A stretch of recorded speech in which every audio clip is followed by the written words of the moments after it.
Dembaş em naber çiyayê qedîm ê Bedlîsê li vanê ve digerin Diyarbekirê.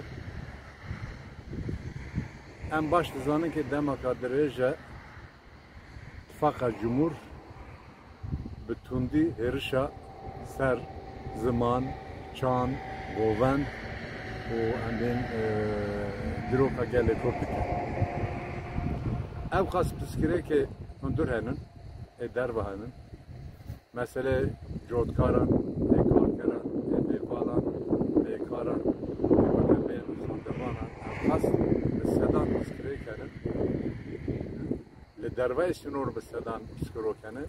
Lê İttifaka Cumhur îro ji bo ku vekem bên hişmendiya gel li ser piskirêkê aborî biguhare li hindir li derva siyaseteke vekem bên şer dimeşîne.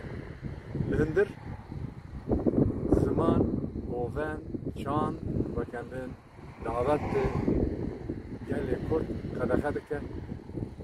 Dayık o ben civanê me çeva ku govenda digirin dîlanan pêkdînin kiramê hay qedîm pêkdînin vekem bên diskirin wana binçav dike digire. Li derveyê sînor çav berde destketirî gelê Kurd li ser şerê Hamas û İsraîl car de xwandina İttifaka Cumhur acab Kurdê derfetê nur dest xwe ya dest xwe nexwe. Ji bo wê bagemel İttifaka Cumhur e bagemel AKP re ye hêrişê li ser çand û ziman govendê gelê Kurd berin. Çi hêriş ew di sed sale ew xas berdewam kir gelê Kurd li zimanê xwe, li çanda xwe, li govand û dîlanê xwe qet ve neqetiye qet parastinayê bernede, pêşindezî bernede. Ev rûreşiyeka nû ye.